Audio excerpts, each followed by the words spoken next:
6:05, welcome to week 2. I hope everybody had a good week, and I just want to say all the discussion board posts for week 1 are graded. We'll talk about that a little bit as we get going here, but let's jump right into week 2. Nothing that has meaning is easy. Easy doesn't enter into the grown-up life. And that's from The Weatherman. It was a mid to late 90s, early 2000s movie with Nicolas Cage. It was just an average movie, but I love the quote. Because sometimes we can get so slowed down with the thought that whatever we're doing should be easier. But that's not a promise from God, and it's definitely not a valid expectation when teaching. Teaching is extremely hard, and in the current situation, it's even harder. And learning is hard, right? Stretching our brain is hard. But I would say that you guys, the 10 or so weeks that we've been together, have handled this very well, and I would want to say, just keep it up. So let's jump right into week 2. It's going to look light. This should be a shorter video, but we'll talk about that a little bit more. So the topics for the weeks are analyzing your reflection journal and really looking at that data collection, and with your literature review, synthesizing, paraphrasing, APA. So going back through that and making any fixes that you need to do to improve it. The tasks, work on chapter 2, like I said, weekly reflection, and that data triangulation.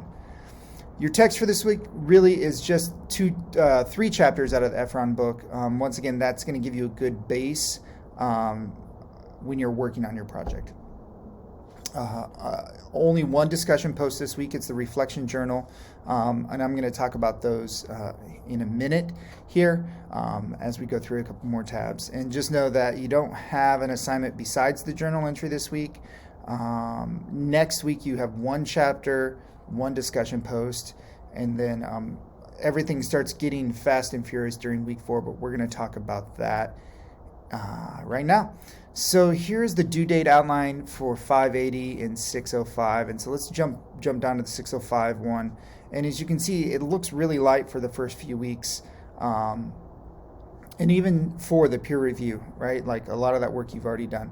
But what I'd say is don't let this give you a false sense of, hey, things are light right now. The last 4 weeks of this class are really, really busy with your project, right? And so know that you should be using this time right now to work on that information and really budget that information as best you can. I will say next week we're going to go over in more detail these bottom 2, the final capstone and oral presentation, just so you have that in the back of your head as it starts getting busier. So next week, the video will be a little bit longer as we'll go through those. And then I wanted to speak about the discussion board posts.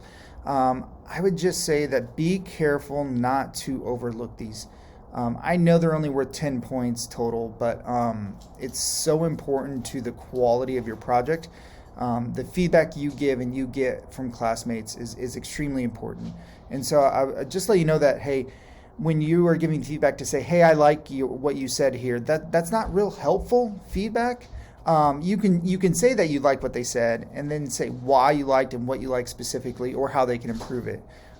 So you should be able to give specific information, specific feedback, and actionable feedback, or pose a question to them that they maybe haven't thought of before. As far as length, it should be half, 3/4 of a screen when you have that open.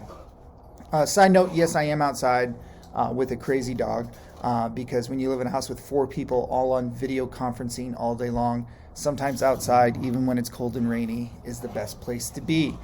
I have a feeling a lot of you know how that work situation goes. And here's the rubric for that discussion board. Really what I wanted to point out is for the responses, we need to be careful that those are not too light. Is it insightful, detailed? Did it add depth to the conversation? That's what we're looking for. So I just want to say don't overlook these. Once again, if you're only worried about them to get the 10 points, that's not the purpose of these discussion board questions. It really is to help you guys give each other peer feedback that can make your project so much stronger. As always, if you have any questions, reach out to me, email, text, call, and just want to make sure you have what you need.